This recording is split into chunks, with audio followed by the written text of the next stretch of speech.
Okay, so today we'll continue with our 10th lecture from the behavioral science course. So far, we have covered mostly philosophical and psychological topics. We talked about philosophy in ethics, and we have covered grounds in psychology when it comes to developmental psychology, some basic psychological theories when it comes to learning, and also some psychological tests.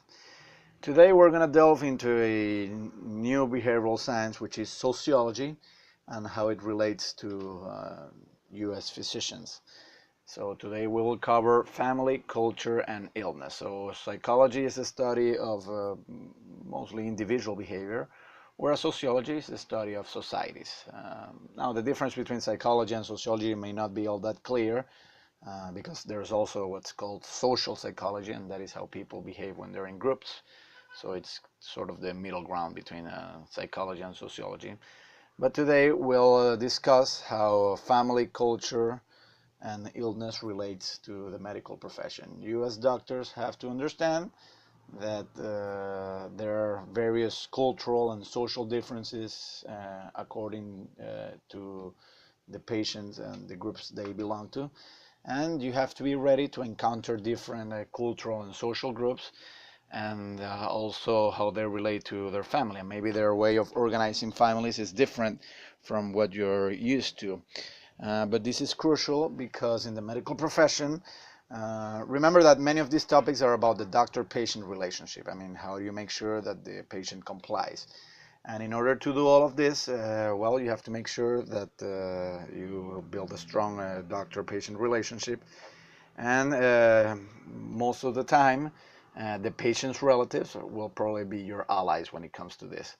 So you have to make sure that you understand, what are the basic sociological approaches to family life and also to culture. I mean, if a patient is from a different culture as the doctor, then there may be some adjustments that are necessary to make. So we'll cover some of those topics over here in this lecture. Remember that all of these topics are to be included in the USMLE Step 1. So at the end of this lecture, we'll do some review questions covering the topics that we talked about in this lecture. Okay, so let's begin with the first topic, and that is family.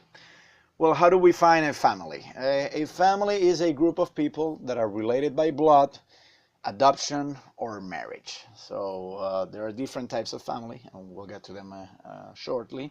But for now, it suffices to know that, a family is a group of people related by blood, adoption, or marriage. So just because some people come together, like let's say a fraternity, well, a fraternity is not strictly a family, although it may come to that because the only, not necessarily being related by blood is the only way of forming a family.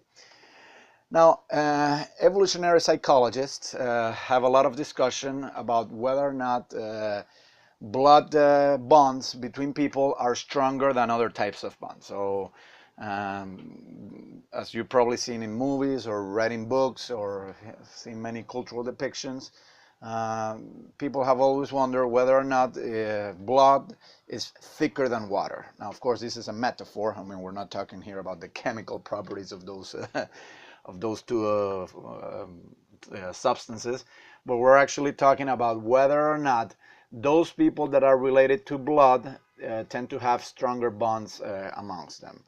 And evolutionary psychologists have told us for many years that yes, that blood is indeed thicker than water. And this goes back to a very important concept in evolutionary psychology that's called kin selection. Now, in kin selection, organisms behave altruistic towards those other organisms with whom they share some proportion of genes. Because in evolutionary theory, altruism has always been a little bit of a mystery. I mean, if we're in a struggle for existence, as Darwin claimed, then how come that some animals sacrifice themselves or behave altruistic for the sake of others? Well, it all makes sense if and only if, according to evolutionary psychologists, those organisms that are receiving our altruistic behavior are also related to us. Because by doing so, we make sure that they are able to pass their genes to the next generation by, sacrificing ourselves for them to live.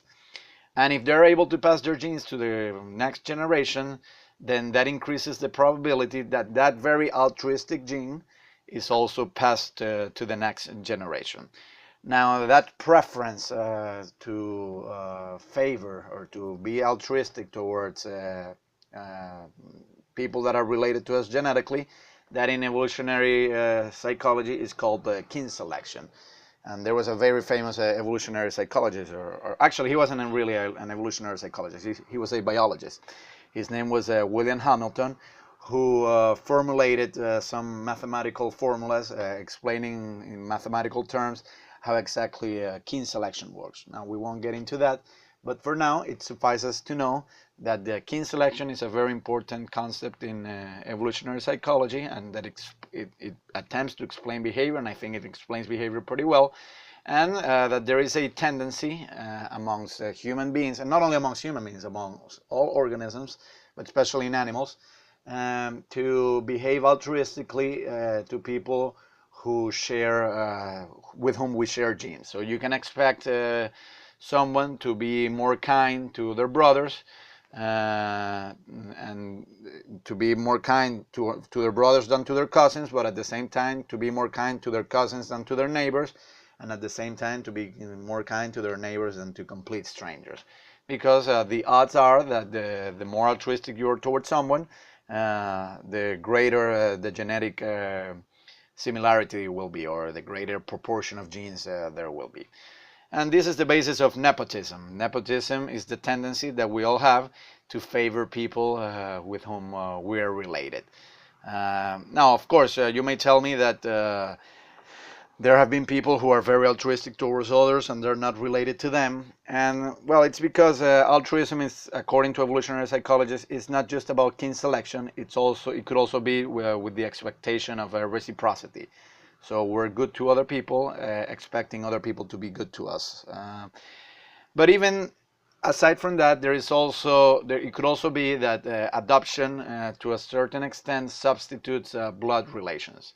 Now, it has been documented by many evolutionary psychologists that adoption solidarity is never as strong as a real blood solidarity. So there is a tendency for parents to love their kids or to care more for their kids if they're related to them by blood than if they are adopted. And in evolutionary psychology, there is a phenomenon that I think physicians should be aware of, and that's called the Cinderella effect. We've talked about this in the past, and that is that there is a greater chance of child abuse if the child is adopted than if he's actually living with his biological parents.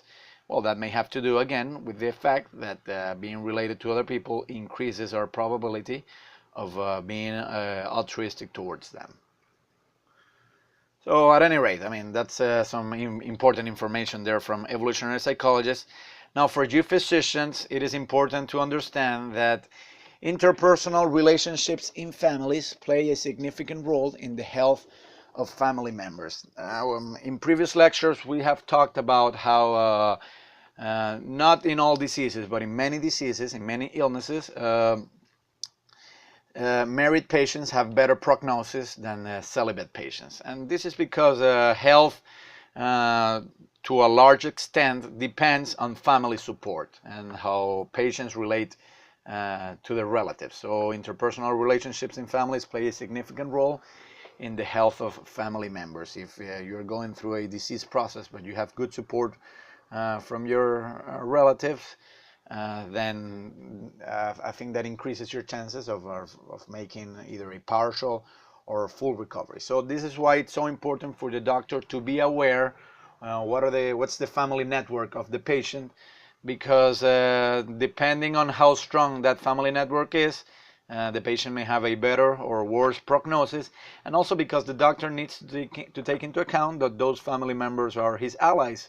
So if you are going to try to implement any program, or you're going to seek some behavioral change from the patient, well, you probably also need to get the relatives involved, Although remember, confidentiality always requires consent from the patient in order to do this. But if the patient consents, then it's very important for the physician to get involved, the family members, because family support has definitely some important influence on the health processes of patients. So let's consider some of the types of family that you're likely to encounter in your medical practice. Now, it would be natural for all of us to assume that everybody has the same type of family, but anthropologists have told us that no, that's not the case, and that there are different types of family across different cultures. Now, you're probably most used to the traditional nuclear family, and that is the family that is made up by the mother, the father, and the dependent children living together. And that's the type of family that is most likely encountered in urban societies or industrialized societies such as the United States. In Latin America, it's becoming increasingly more common, but it's not as common as in more industrialized societies. And these are for complex sociological reasons. In the countryside, there's more space, and the nature of work and labor allows for people to live together in greater families. Whereas in cities, space is not so big, so apartments are smaller. So in small apartments, not everybody fits in an apartment. So apartments are more compartmentalized in nuclear families, and also the nature of work usually requires a lot of mobility. So some people have to travel to other destinations in order to perform their special labor over there. So the whole family can't just move. So the person can only take his wife and his kids. That's why I'm saying that industrial lifestyles and urban lifestyles usually go more hand in hand with nuclear family than with other types of family. Now, apart from the nuclear family, there is also the extended family, and this is usually made up of grandparents, uncles, aunts, cousins, etc. And as I was saying, this is more common in rural societies. So U.S. doctors can expect patients coming from urban settings, let's say the American middle class or American white middle class. It's more likely that the patient will be inscribed in a nuclear family, whereas if you have patients from other cultures, well, the chances that they live with an extended family are greater. Now, the traditional nuclear family and the extended family are not the only ways of organizing kin or family relations. There are also other kin units. For instance, anthropologists have talked about lineages, and lineages are a group of people who claim descent from one specific ancestor. This is more common this used to be more common in feudal societies. So, for instance, someone would begin to the lineage of, let's say, the Bourbons in Europe or the Habsburgs. Well, those were aristocratic families, and all the descendants claimed to be descendants from one common ancestor. They can also be clans, usually clans as opposed to lineages. Although this is not necessarily always the case, but usually clans, the ancestor is more mythological. So for the most part, clans have an animal symbolism. So there's people who claim to be descendants of the cow or of a horse or of a mythical character in the past. So this is another kin unit that's frequently encountered. Now, in urban societies, this is not so common because urban societies are not structured so much around families, but rather more around labor relationships and other forms of social groupings. But in rural societies, it's different. I mean, kinship is much more important in rural or pre-modern societies than in urban modern societies. So if you go to New York City, I don't think a lot of people will care too much about what clan they may have belonged to. But if you go to the Scottish Highlands, for instance, or if you go to places in India or in Africa or even in Latin America, well, there is a greater probability that you will find clans as social and kin units over there. And maybe some of those clans will also be represented by animals. That's also called totemism or totems in the anthropological jargon. Now, some of these kin units may be patrilineal. Patrilineal units are the ones that people claim descent from the paternal line. That is to say that the membership of a given group is inherited via the father, or it could be matrilineal. That is to say that the membership of a given group is inherited via the mother. Or it could also be bilateral, or as it is known, cognatic. Now, in most industrial societies, again, the line of descent tends to be more cognatic or bilateral. I mean, we give pretty much the same importance to our mother's relatives as to our father's relatives. But in some societies, this is not strictly like that. In some societies, for instance, in patrilineal societies, people do not engage much in relationship with the parent or with their relatives from the mother's side. And in matrilineal societies, people don't engage much with relatives from the father's side.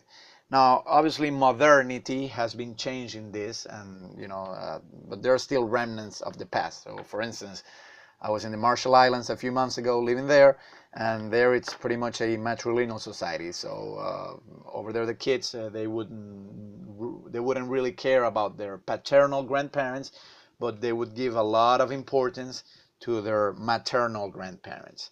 But as I was saying, as society modernizes and becomes more urban, well, kinship tends to be more cognatic or bilateral.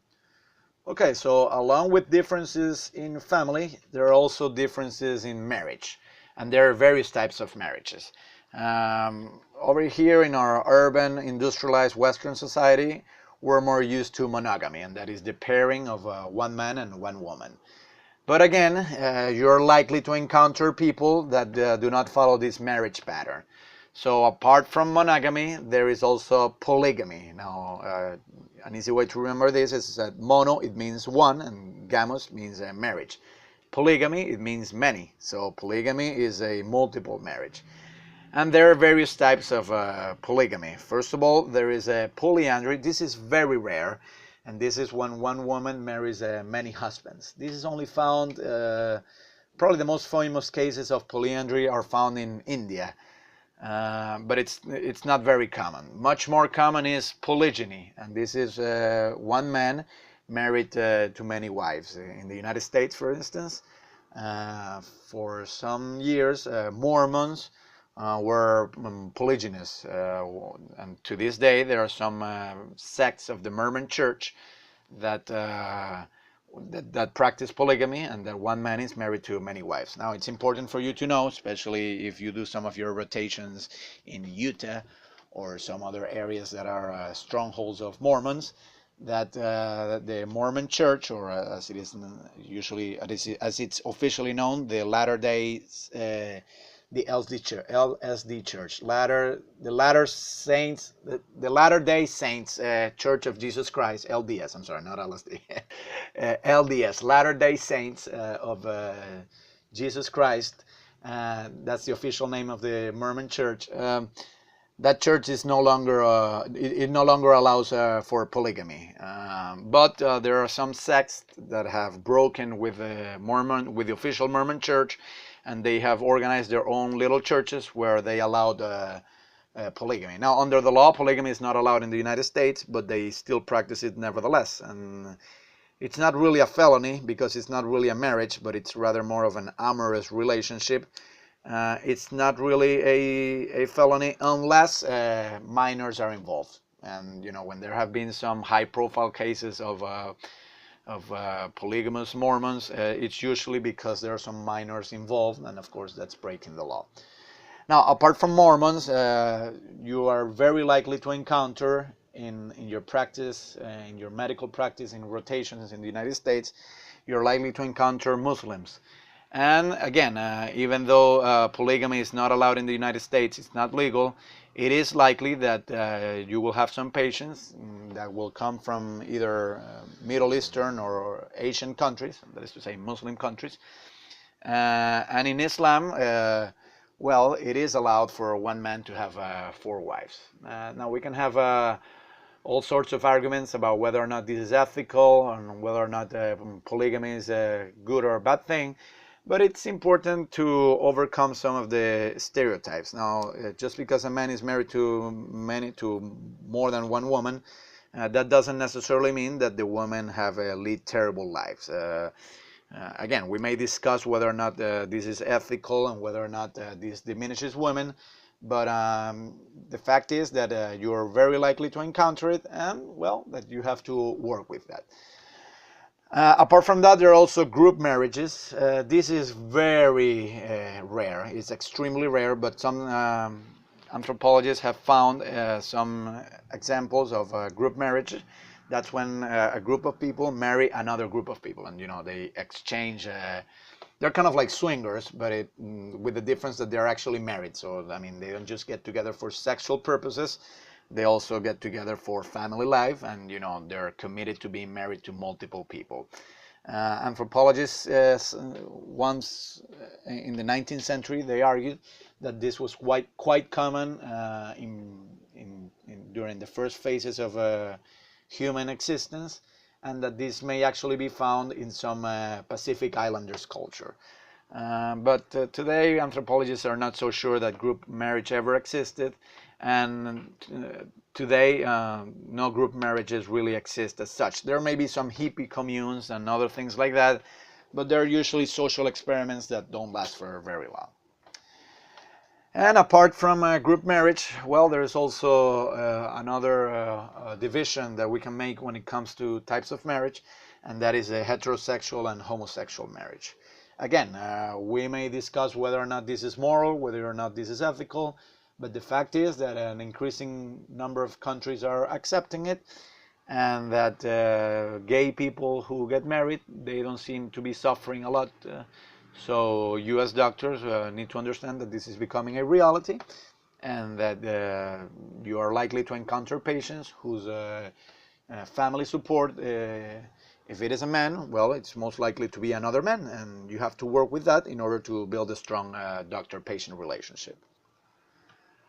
So let's talk about some of the demographic trends in the United States. And we're talking here about the United States, well, because of the rotations that you will most likely be doing as medical students in American hospitals. So in the United States, the usual age of marriage is 25 for women and 27 for men. Now this varies a little bit according to locations. In cities, people tend to get married a little bit later because they want to have more job opportunities. So they decide not to settle down yet because there are increasing chances that they may have to move somewhere else, or that they are waiting for a promotion and so on. Whereas in the countryside, life is a little bit more stable, so it's different. And in America, this is not becoming so much a big problem, but in Europe, the age of marriage is increasingly dramatic.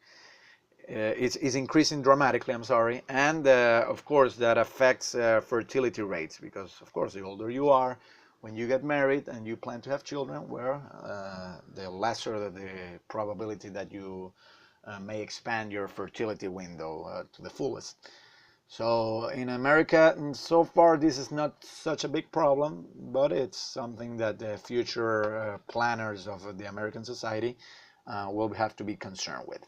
And it's actually quite the opposite from, for instance, from sub-Saharan Africa or Latin America, where the marriage age is far younger. And of course, this also presents problems, because in Europe there is a problem that people don't want to have children, and that they marry when they're too old.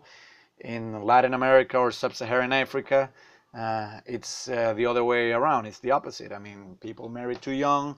And there's a lot of unplanned pregnancies, so this also becomes a problem that ultimately leads to underdevelopment. In the United States, about 40% of children live with two parents, and this has been some reason of concern for some politicians and some sociologists, especially among some ethnic minorities, and I'm thinking especially about the African American community. There is a debate amongst African Americans, and also about people that are not African Americans but that have some opinions about African Americans, about why why have African Americans had some problems in the past? Now, obviously, they have been victims of racism, slavery, and segregation, and of course, that's all true. But there are some other academics that say, well, but that's not the whole story. The fact that there are single parents homes, that the rate of single parents homes among African Americans is very high, well, that fact also leads to some of the problems that are encountered in the African American communities. And of course, you see that the African American population in the United States is about 12% of the whole population, but about 80% of African Americans are in prisons. So why does that happen? Well, some people may claim that it's because of racism, and there is a lot of truth to that, but it may also be that it's because the family is not as strong in African American culture as it used to be in the past, or as it is now being compared to other groups that do not have the problem of single parenthood as acutely as African Americans have them. So overall, 40% of children live with two parents in the United States. 60% live with just one parent or with no parent at all, and that could be a something of a concern. 23% of children in the United States live in the traditional family, or quote unquote traditional family, and that's when the mother is not working. And feminists have always said that, well, this shouldn't be like that, because women should go out and work as much as men, and they should have the same labor opportunities. And this is a big debate. I'm not going to take sides with this here, but I think it's important to know two things. First of all, well, it is true that when women stay home, they may become more powerless, and when they go out and work, they may become more empowered. But on the other hand, it is also a fact that raising a child, the child will get greater benefits if the mother stays home, because the mother will pay more attention to the child. So really, I mean, those are two variables that that people have to balance, and they have to decide on what's best for them. Now, the other thing that I also think that should be kept in mind here is that, look, whatever is good for the woman, and feminists may argue either one way or the other, what's important here is not to push it, and ultimately let women themselves have the ultimate decision. If a woman wants to go out and work, well, she should be allowed to. And if a woman does not want to go out and work, and she wants to stay home and raise the children, I don't think husbands should really push them, or other feminists should really push wives to go out and work. It should be ultimately up to them, and everyone else should respect their own decision. Divorce, that's another important topic when it comes to the sociology of family. In the United States, it's about 50%. This is another alarming number for a lot of people. So apart from broken families and single parent homes, there's also the problem of divorce. There are many factors associated with divorce. First of all, short courtship, lack of family support, premarital pregnancy, marriage during teenage years. Of course, if you're not mature enough to handle this, marriage is difficult, I can tell you. Divorce in the family, so if you come from divorced parents, you're more likely to be divorced yourself. Differences in religion or socioeconomic background. Yeah, it's tough for a Catholic to marry a Muslim or vice versa, and to hold that marriage together for a long time. There are some people that have been able to do it, and it's good for them, but it is a fact that differences in religion or socioeconomic background do cause some disparities that may ultimately lead to divorce. Also, insecure financial status and serious illness or the death of a child. If you ever watch Gone with the Wind, which is a classical movie, one of the last scenes of that great movie is when the kid of the couple, who are the main characters, dies because she falls from a horse. And it ultimately comes down that that couple, they get divorced because they don't have the kid with them anymore. So they go each their own separate ways, and it's quite a tragic story. But it is a fact that when a couple loses a child, especially if it's the only child, that increases the risk of divorce. Divorced men are more likely to remarry, not only because they have a greater fertility window, but it's also because they're more empowered. So they're still in the market, whereas for women it's a little bit more difficult.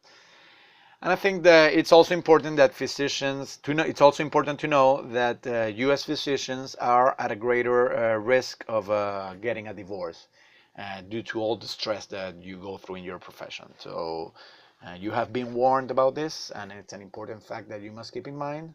And if you decide to get married later on, or if you are already married, well, you need to be aware that you are at a higher risk and that you need to do something about it in order to prevent this from happening. So, as I was telling you, marriage or being married has important consequences on health. So let's talk a little bit about marriage and health. Good marriage is a predictor of mental and physical health. So patients who are married, they have usually better prognosis than patients who are not married, well, because of all the family support that's necessary in the healing processes. And you need to understand, again, that U.S. doctors, when you develop the doctor-patient relationship, the spouse and their relatives are your strong allies when it comes to getting the patient to comply with treatment and to lead a change in their lifestyle and behavior. Uh, we've already talked about some of the factors associated with the risk of divorce. We can also talk here about some factors in marriage stability. So first of all, intimacy and commitment. Couples that share activities, that do things together, and that they're committed to each other, they have a stronger probability of not getting divorced and having a more stable marriage. Other factors important here are strong communication, the ability to manage conflict constructively. So, I mean, look, sooner or later, and I can tell you this because I have been married for almost 10 years, sooner or later you're going to fight with your wife or your husband. But what's really important here is to communicate with others. And if there is infidelity, infidelity can be worked. Trust me, it's not the end of the world. But you can work it out if you talk to your spouse. And also, you have to be aware that there will be problems, but what's important here is to manage it and manage it constructively. So, I mean, if you want to ensure that your marriage stays stable, you can face the problems. This is not a fantasy. I mean, problems will come and it's inevitable. But the thing is, what's really important is how you handle those problems and how you manage them constructively. And also other factors are shared experiences and values. So that's why it's important for couples to do things together, to compenetrate each other. And also high levels of warmth and affection. So hugging, kissing, having sex, being kind to each other, all of that really, and even having details. I'm not a person that gives a lot of details to his wife. I mean, I don't buy flowers or chocolates or any of that stuff.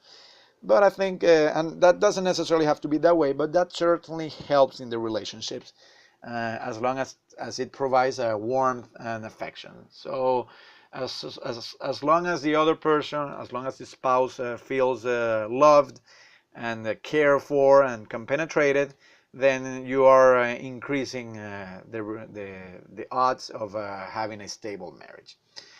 And another factor is, well, financial stability. Yes, even if you love someone a lot, well, if there is financial instability, if there is not enough money, that will cause some stress, and that may put in risk your marriage. So, unfortunately, the money does matter, and it is a risk factor.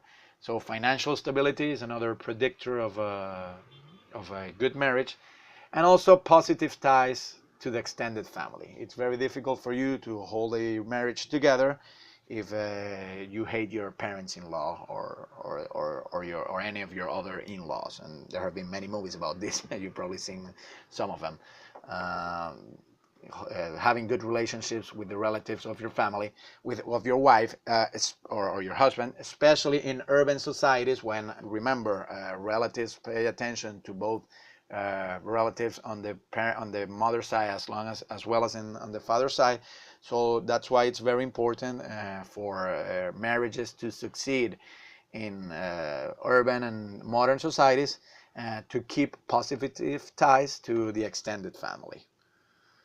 Okay, another problem that we've already talked about in previous slides and that we're taking over here again is a single parenthood.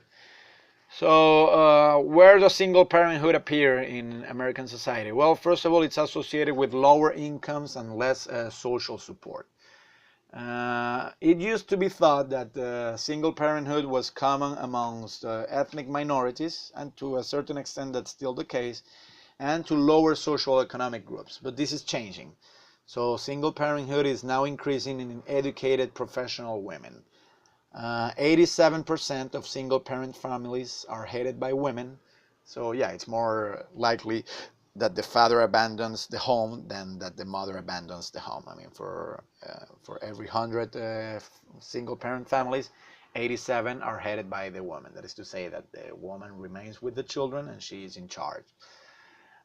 Children in single parent families are at an increased risk for failure in school, depression, drug abuse, suicide, criminal activity, and divorce.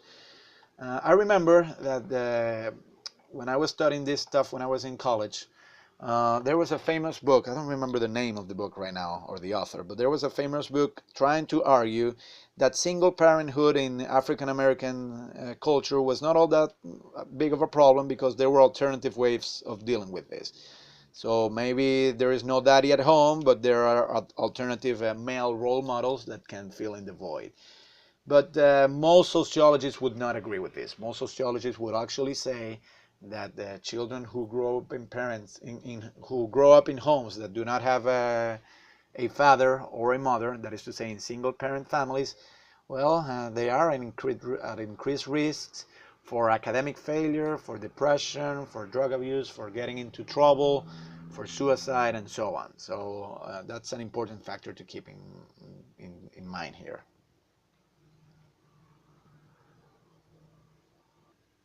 Now, even if it's a single parent home, if the father does not abandon the home altogether, but stays in touch with the kids, that decreases the risk of the kid coming from a single parent family home of getting into trouble or committing suicide or abusing drugs. So a contact with the parent, even if it doesn't have financial support, that decreases the risk of kids getting in trouble as a result of being raised in a single parent home.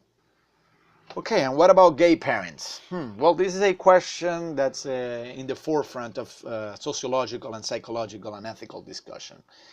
Uh, are kids that are raised in in homes with gay parents, are they at a greater risk? Well, research seems to show that gay parents are as competent as heterosexual parents. So some people who oppose gay adoption think that gay parents will not do a good job. But this is not what research seems to show. Research shows that gay parents are as competent as heterosexual parents.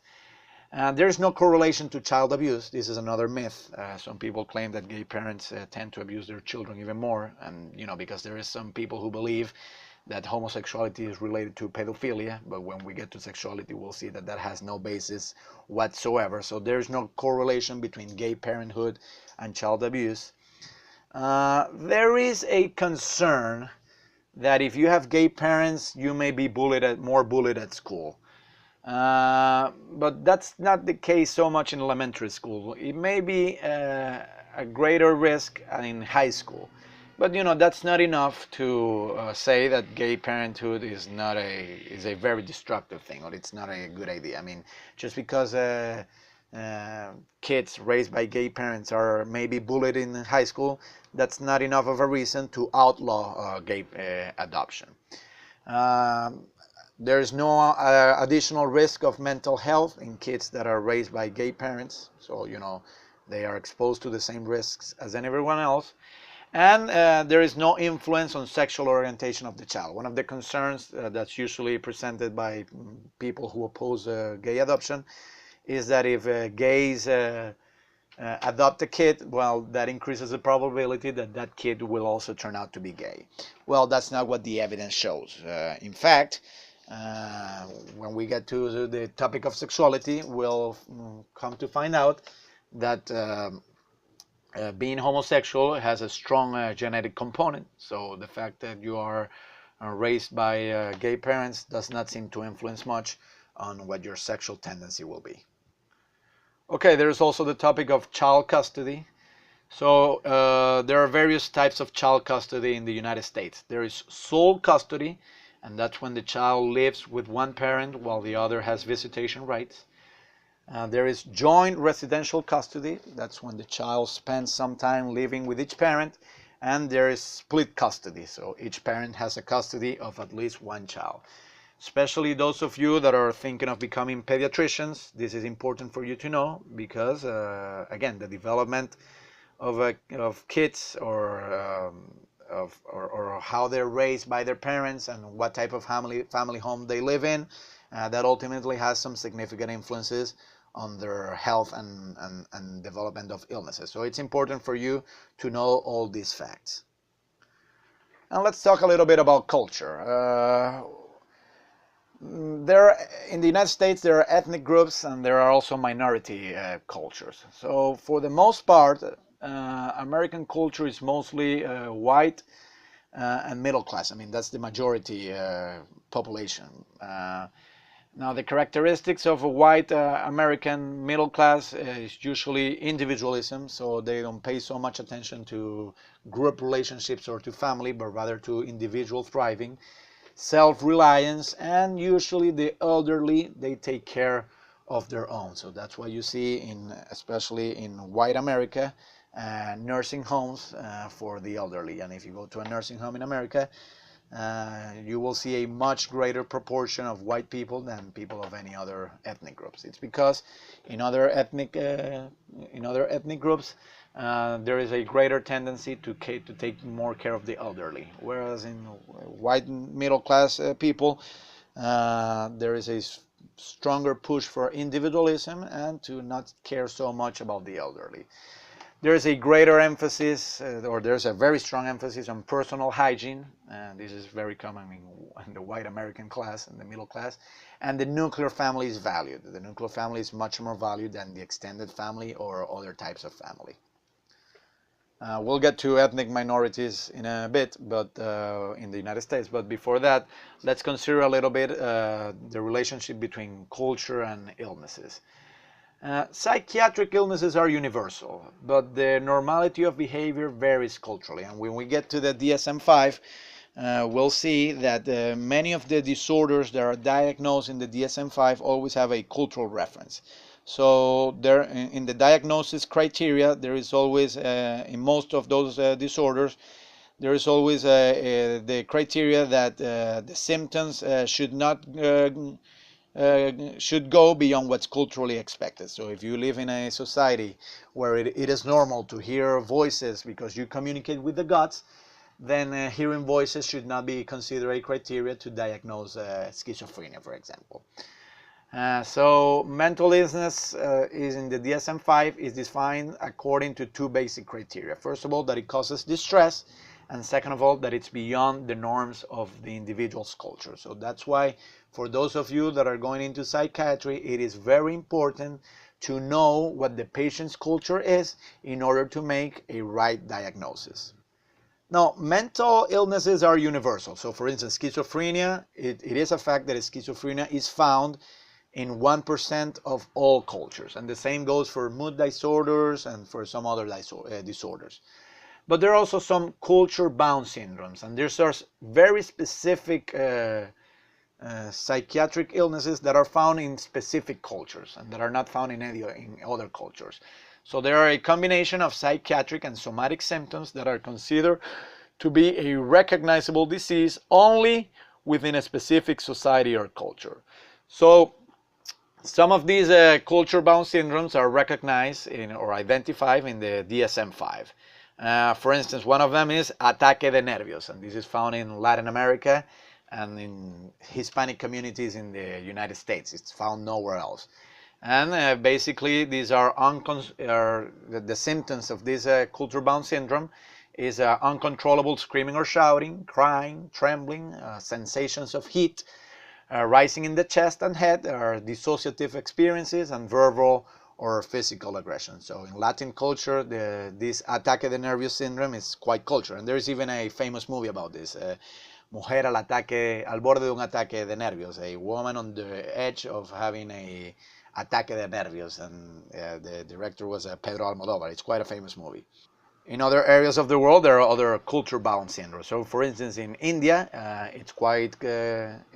you can find that syndrome. So, in this syndrome, patients report that they suffer from premature ejaculation or impotence, and they believe that they're passing semen in their urine. So, this causes a lot of guilt and anxiety over masturbation. And this is related to the Hindu belief about vital fluids, and that 40 drops of blood creates 1 drop of semen. So when the people who suffer this syndrome, they have sex or they masturbate, they feel that they're wasting a lot of their body fluids, and they may grow very anxious over this.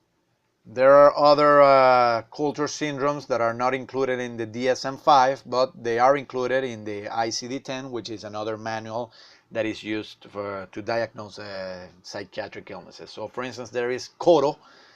This is a culture-bound syndrome that is found in China, India, and Southeast Asia. And this is the overpowering belief that a person's genitals or the patient's genitals are retracting and they will disappear. So the penis is becoming smaller and smaller. And of course, people have this anxiety despite the lack of any true long-standing changes to the genitals. So the fear of shrinking penises in these countries is found much more commonly than in other countries, or than in other cultures, and that this is why it's called a culture-bound syndrome. So this culture-bound syndrome is called Cotto. And of course, the cultural depiction of small penises in Asia, and you've probably seen this in TV and movies and other cultural depictions, well, that increases the epidemiology of this culture-bound syndrome in those areas of the world. Another culture-bound syndrome, Amok. You probably heard the phrase running amok. Well, this phrase actually comes from this culture-bound syndrome that is found in Malaysia. It's a sudden, violent, and chaotic behavior. People all of a sudden people who have this syndrome all of a sudden begin running, and they may go into a indiscriminate homicidal fury, and this is where the phrase running amok comes from, because all of a sudden the patient may just start running, going around and trying to kill someone. This is usually considered to be a culture-bound syndrome found in Malaysia. But there could also be a cultural variant in America. So perhaps all those shooting sprees in America, such as the one in Columbine and the other ones that make the news, and usually, unfortunately, in America, every year you find at least 2 or 3 cases of this each year. Well, perhaps those shooting sprees in America could be considered also a culture-bound syndrome, and that is not found in other countries of the world, and that may be relatively similar to Amok. You can see there are cultural varieties when it comes to psychiatric illnesses or mental disorders, and that there are some disorders that are specific to every culture. So it is very important for you to understand where the culture, what the culture of the patient is, in order to maybe make some diagnosis according to perhaps the possibility of a culture-bound syndrome. Now, apart from that, you also need to keep in mind that there are different belief systems, and that they don't all understand mental illness in the same way that the rational, scientific Western medicine does. So this can pose some difficult situations for doctors, and you need to be able to learn how to cope with them. So this brings forth the difficult issue of mental illness and belief systems. So this has a strong relationship to compliance and response to treatment. Now remember, in the doctor-patient relationship, it's mostly about getting the patient to comply. And in order to make the patient comply, you have to make him your ally, and you have to be culturally sensitive to their understanding of the disease. So physicians must have respect for and work in the context of such beliefs in order to help patients. So if you have a patient, let's say, who is diagnosed with epilepsy and you assign them a drug treatment or a pharmacological treatment, but on top of that, they also believe that epilepsy is caused by either some spirit that comes in the body or some demon or something like that. And as a complement or as a supplement to the pharmacological treatment, they also want to perform some shamanic ritual or some exorcism. Well, I think you should tolerate that because remember, whatever helps the patient, as long as it doesn't interfere with the treatment, then you should find a way of accommodating to that. And this is a challenge of multiculturalism to medical practice, but you have to find a way to participate in this or to come around this. Now, that doesn't mean that you explicitly have to participate in the religious ritual. Remember when we talked about this in the doctor-patient relationship? You are required to respect, but you're not required to participate. But respecting the other culture is very important because, I mean, this is ultimately about is about the patient getting better. And if the patient is going to get better by giving value to his culture, then, you should go along with that. So, for instance, so physicians must have respect for and work in the context of such beliefs in order to help patients.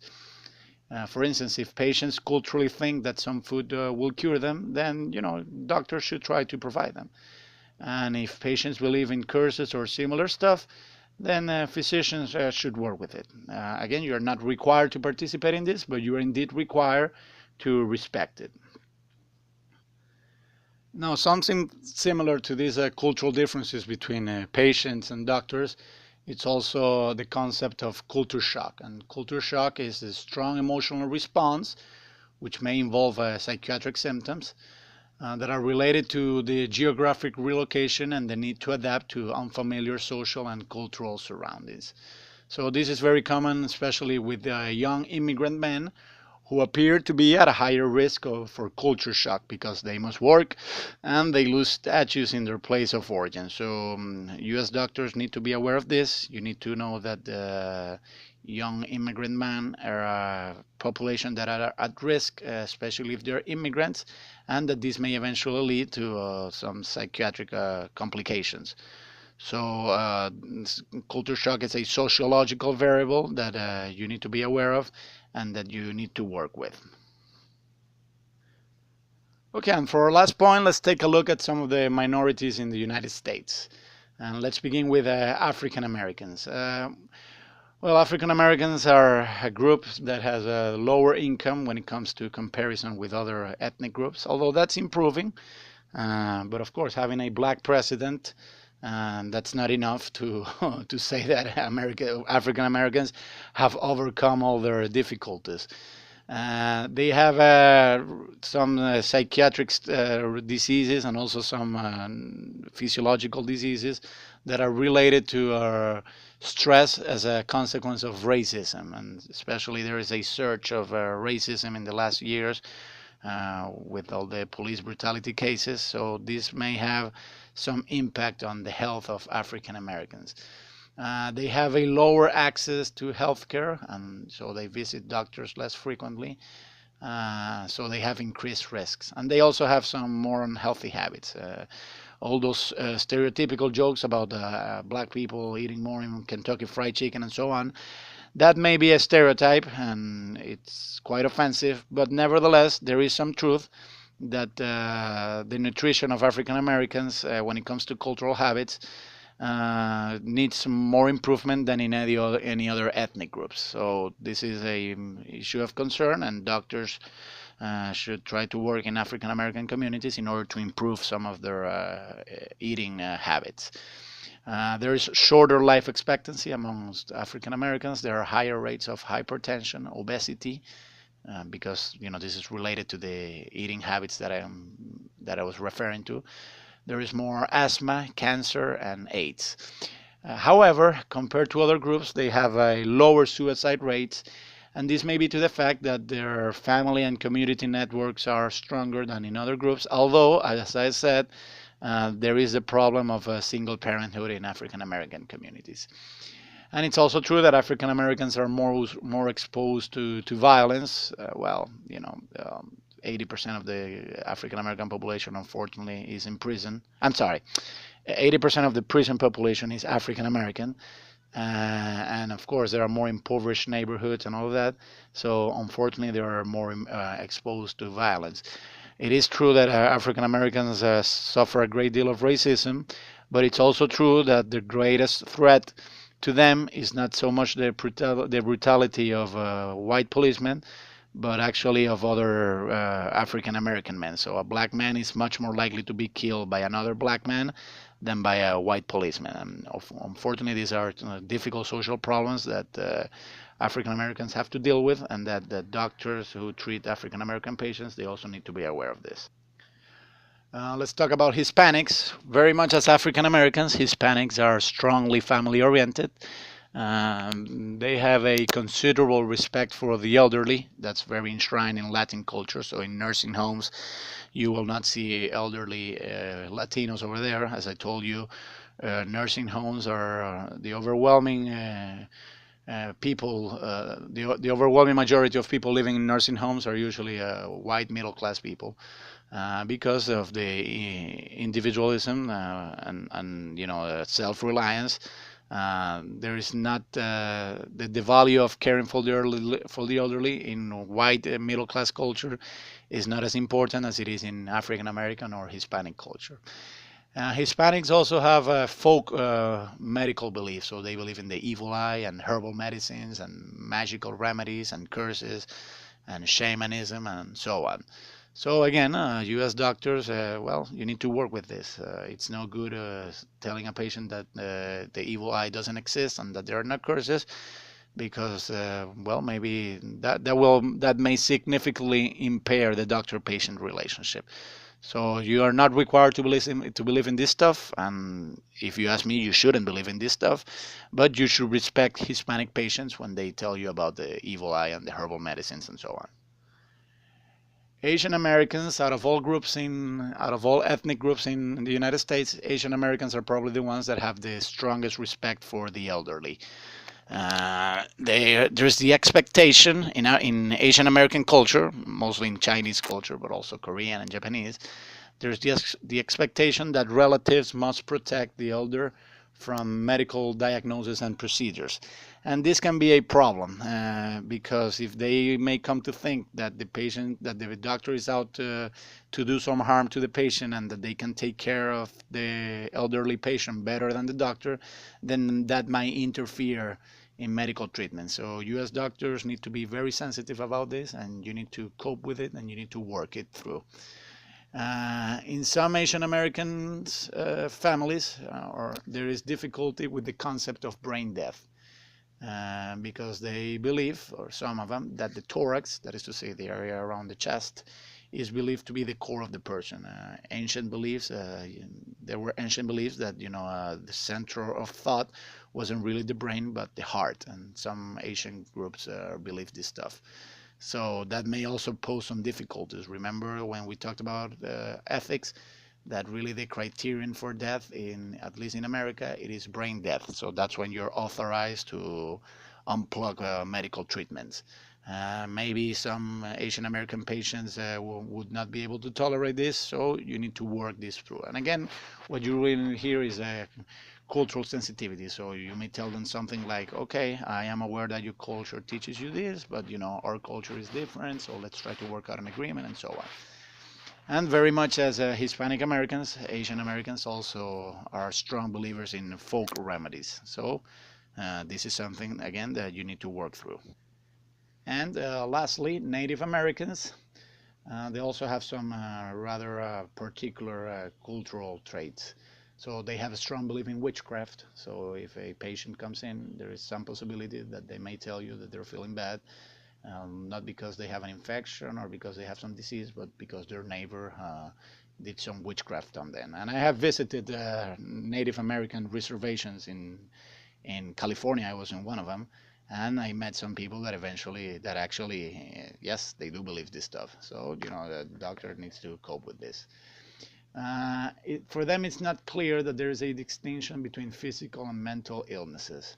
So, for them, feeling some pain in the stomach, it's not just a physiological process. It may also be related, according to them, to their status of mind. So, you need to work through this, and in order to do this, you need to develop some cultural sensitivity. So you should know what to expect when you treat a Native American patient, so that the more you know their culture, the more you're able to compenetrate with them and to work through the issues, understanding their culture from within.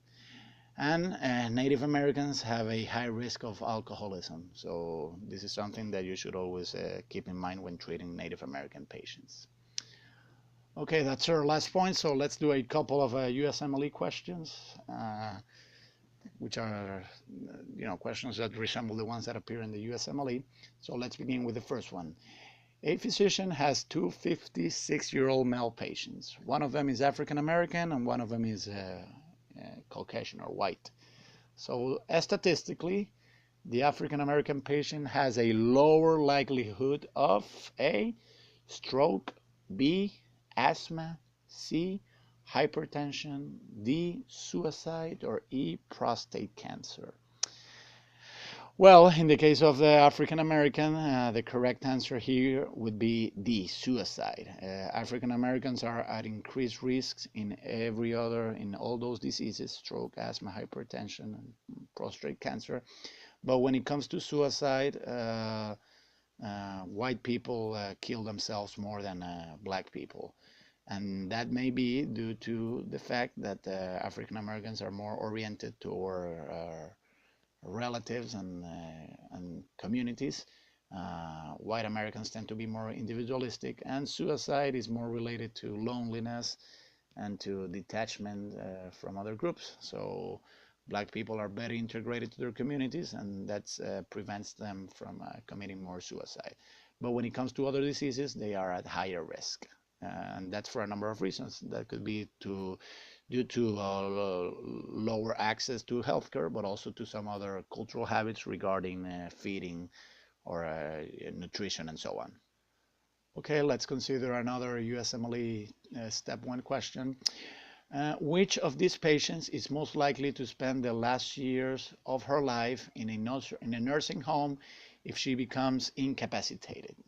A, an 80-year-old Anglo-American woman. B, an 80-year-old Puerto Rican American woman. C, an 80-year-old Japanese American woman. D, an 80-year-old Mexican American woman. Or E, an 80-year-old Vietnamese American woman. Well, I think the right answer here is A, an 80-year-old Anglo-American woman. Remember that in as much as it's probably the most individualistic culture out of all those cultures that are mentioned there, Anglo-American people or white people in America, especially if they're from the middle class, they tend to be more oriented towards individualism.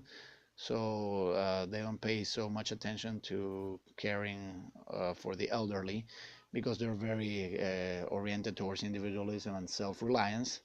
So they're the ones that are most likely to be left in a nursing home to be taken care of by professionals than the other groups. In the other groups, there is a much greater expectation that the family should take care of elderly people. And out of all those groups, I would say that the Japanese and maybe the Vietnamese are the ones who are more likely to take care of the elderly and not take them to a nursing home.